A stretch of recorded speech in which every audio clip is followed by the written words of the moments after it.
విష్ణు పురాణము. గురువైన పరాశరుడు శిష్యుడైన మైత్రేయుడికి విష్ణు పురాణాన్ని ఇలా వివరిస్తున్నాడు. బ్రహ్మ విష్ణు మహేశ్వరాది సురనాయకులు కూడా నా ముందు ఎండు గడ్డిపోచలు. అలాంటి నాకు లోకంలో ఎదిరింప ఒక్క జరాసనుడు తప్ప మిగిలిన రాజులంతా నా ప్రతాపాగ్నికి ఎండు సమిదలే. ఇక ప్రస్తుతం మాట మా దేవకి కన్న ఆడబిడ్డ అనినది. నన్ను చంపడానికి దేవుడట, ఎక్కడో పుట్టి పెరుగుతున్నాడట. ఈ మాటే ఒకప్పుడు నారదుని నోట విన్నాను. మీరు చేయవలసింది ఈనాటి నుంచి ఇలలో గల చిన్న బిడ్డలను నిర్దాక్షిణ్యంగా చంపి వస్తూ ఉండండి, వెళ్ళండి అని అన్నాడు కంసుడు. వారు సరే అని పలు రూపాలు ధరించి ధరణిపై సంచరిస్తూ పసిపాపలను తెగనరికి వారి రక్తం తాగసాగారు. తరువాత కంసుడు అంతఃపురానికి పోయి దేవకీ వసుదేవులను రప్పించి కళ్ళబొల్లి మాటలతో వారిని మన్నించి, కటకట చెయ్యరాని దారుణ పని చేసి మీకు తీరని బాధ కలిగించాను. మీరు ఎంతో అమాయకులు. నా వల్ల అలా పసిపాపలను పోగొట్టుకోవాల్సి వచ్చింది. అయిందేదో అయింది, విచారించి లాభం లేదు, మన్నించండి, అంతా దైవం వల్ల జరిగేదే అని చెరసాల నుంచి వారిని ఇంటికి పంపించాడు. వారి మనసు మాత్రం రగులుతూనే ఉంది. తరువాత ఒకనాడు వసుదేవుడు రేపల్లెకు వెళ్ళాడు. నందుడు వసుదేవునకు చిన్ననాటి మిత్రుడు. నందుడు వసుదేవునకు ఆదరంగా ఆప్యాయంగా స్వాగతం పలికి యశోద చేతిలో ఉన్న కపట బాలకుణ్ణి అందించాడు. వసుదేవుడు ఆ బాలుణ్ణి ఎత్తుకుని ముద్దులాడి, నందా, మీరు అదృష్టవంతులు. చక్కని కొడుకు మీ వాడయ్యాడు. ఈ బాలుణ్ణి చూస్తూ ఉంటే నాకెంతో ముచ్చట కలుగుతుంది. మీ మాట వేరే చెప్పాలా? ఈ పాపణ్ణి చూస్తే మీకు ఎంత మోహమో నాకు అంతకు రెండింతలు కలుగుతుంది. మీకు నాకు ఈ బాలుడు సమానుడే. నందా, ఒక మాట, రోహిణి కొడుకు మీ వద్ద తిరుగుతున్నాడు. వారిని నీ కొడుకుగానే చూస్తూ పెంచుతూ ఉండండి. ఇంకొక మాట, కంసుడు పసిపిల్లలను చంపే దారుణ కార్యం తలపెట్టాడు. ఆ దుర్మార్గానికి తెలియనట్టు మీరిక్కడి నుంచి వేరొక చోటికి విలాసం మార్చడం మంచిది. సంవత్సరాంతమందు కట్టవలసే పన్నులు వానికి కట్టిన తరువాత మధురకు ఇలా దగ్గరగా ఉండడం ఎందుకు? అమాయకంగా అగ్గి దగ్గరకు మోసగాడైన పరిపాలన వద్దకు చేరితే వారి వల్ల అపాయమే తప్ప మేలు కలగదు. ఇలా వసుదేవుడు అనగా నందాదులు ఆలోచించి సరే అని అక్కడ నుంచి నివాసాలు మార్చి పశువులకు తమకు ఆహారం నీరు ఉన్న చోటికి పోయారు. హాయిగా ఉన్నారు. అలా ఉండగా నందుని ఇంట అల్లారు ముద్దుగా బాలకృష్ణుడు పెరుగుతూ ఉండడం తెలిసి కంసుడు పంపిన పూతన అనే రాకాసి అందగత్తగా రూపం మార్చుకుని నడుయేరుని నందుని ఇంట ప్రవేశించింది. అంతా నిశ్శబ్దం. నిద్రలో ఉన్న బాలకృష్ణుణ్ణి మెల్లగా ఎత్తుకుని బుగ్గలు నిమిరి విషం పూసిన చనుబాలు తాగించింది. ఆ జగజెట్టి విషపు పాలతో పాటు దాని ప్రాణాలు కూడా పీల్చగా అది ఓ అని అరిచి కిందపడింది. కంసుడు పంపిన పూతన ఈ విధంగా బాలకృష్ణుడికి బలైపోయింది. దాని అరుపు గోకులంలో ఎసరు పుట్టించింది. గాఢ నిద్రలో ఉన్నవారు తుళ్ళిపడి లేచి గుమిగా వచ్చి అక్కడ చచ్చిపడి ఉన్న రక్కసిని చూశారు.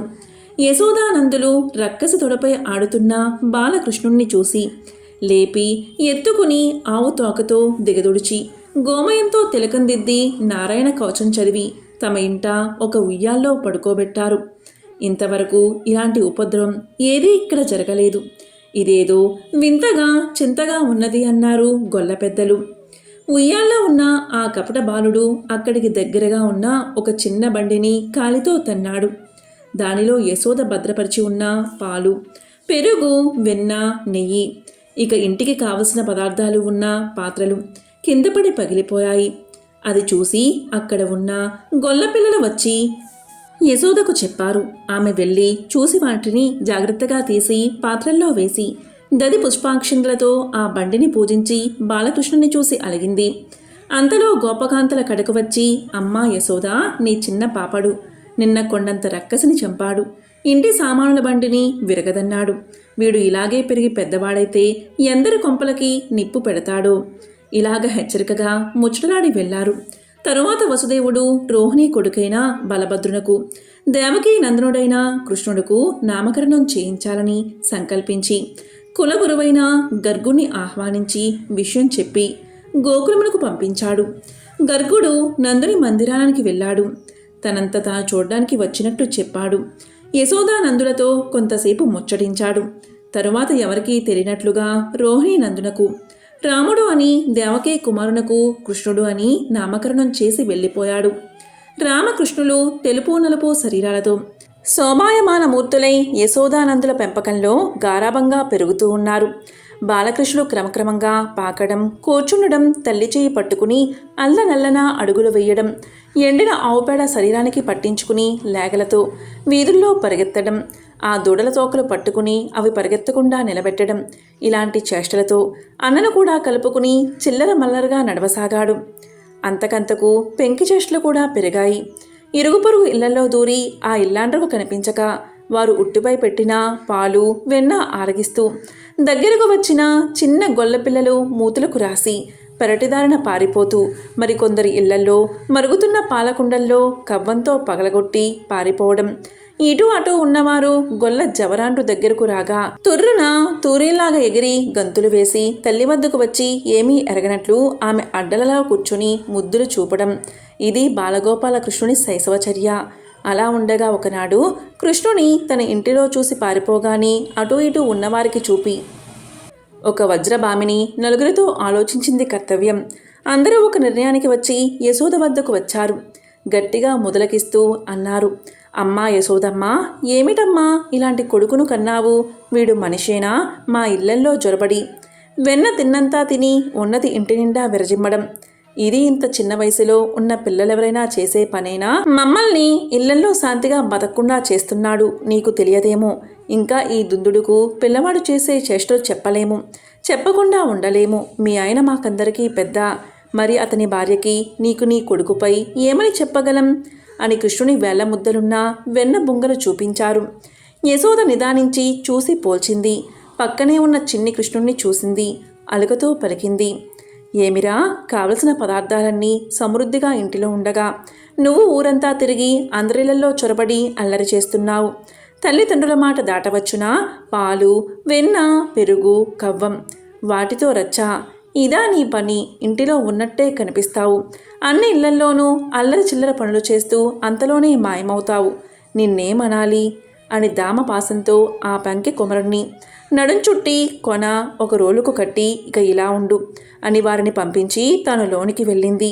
బాలకృష్ణుడు అదురుతూ బెదురుతూ తల్లిని, గొల్ల పడుచులను చూస్తూ తల్లి కొడుతుందేమో అన్నట్లు నటిస్తూ అందరూ చూస్తూ ఉండగా ఆ రోలు ఈడ్చుకు వెళ్ళి ఇంటికి ఎదురుగా కొంత దూరాన ఉన్న 2 జంట మద్ది చెట్ల నడుము నుంచి వెళ్ళాడు. ఈ ఏడవడం మూలాన 2 చెట్లు విరిగిపడ్డాయి. ఆ పడడం పెద్ద మోత. ఆ మోత గొల్లపల్లెలో భీకరంగా ప్రతిధ్వనించింది. ఆ సమయంలో అక్కడ ఉన్న వారంతా వడివడిగా వచ్చి పడి ఉన్న చెట్లను రోలుతో ఆడుతున్న బాలకృష్ణుణ్ణి చూసి ఆశ్చర్యపోయారు. కొందరు గొల్లపడుచులు బిరబిరా వెళ్ళి, ఓయమ్మా యశోదా, నీ గారాబు కొడుకు చూడు ఏమి చేశాడు. ఆ రోలితో వెళ్ళి మద్ది చెట్లను పడగొట్టి వాటి మధ్య ముద్దు మాటలు ఆడుతున్నాడు. అంత చిన్నవాడు అలాంటి పని చేయగలడా? నీ కొడుకు సామాన్య మనిషి కాదు, దెయ్యమే అని అరిచి చెప్పగా యశోద విని సంభ్రమ ఆశ్చర్యాలతో అల్లుకుపోయి వడివడిగా కొడుకున్న చోటుకు వచ్చి నడుముకి రోళ్ళకి కట్టిన తాడుముడి విప్పి చిన్ను కృష్ణుని అక్కున చేర్చి శిరస్సు మూర్కుని చెక్కిలి నిమిరి ఆనంద బాష్పాలతో అభిషేకం చేసింది. దామం ఉదరబంధనంగా కలవాడు కనుక కృష్ణుడుకు అదొక పేరు. ఏది అంటే దామోదరుడు అని. ఆ దశలో గొల్లలు కలతపడ్డారు. మొన్న రాత్రి ఒక రక్కసి వచ్చి చచ్చింది. నిన్న బండ ముక్క చెక్కలైంది. ఈనాడు నిష్కారణంగా జంట మద్ది చెట్లు విరిగిపడ్డాయి. ఇదంతా భయంకరంగా ఉంది. అలాగే పశువులకు గరిక నీరు పల్చగా ఉంది. అవి వాడిపోతే మన బతుకులు వాడిపోతాయి. కనుక ఈ దురావస్థ తప్పించుకోవాలి. అన్ని విధాలా మనకి క్షేమకరమైన చోటికి పోవడం మంచిది. ఆలోచించగా బృందావనం మనకు అన్ని విధాలా వాసయోగ్యం అని నిర్ణయించుకున్నారు. ఆ రాత్రి గడిపి వేకుజామున లేచి పాల కుండలతో, వెన్న గిన్నెలతో, నేతి బుంగలతో కావళ్ళు నింపి లేగలతో ఆలమందలను అల్లనల్లనా నడిపిస్తూ ఆటలాడుతూ పాటలు పాడుతూ నడక సాగించి బృందావనానికి చేరుకున్నారు. ఈ విధంగా గురువైన పరాశరుడు శిష్యుడైన మైత్రేయుడికి విష్ణు పురాణాన్ని వివరిస్తున్నాడు. ఓం నమో నారాయణాయ.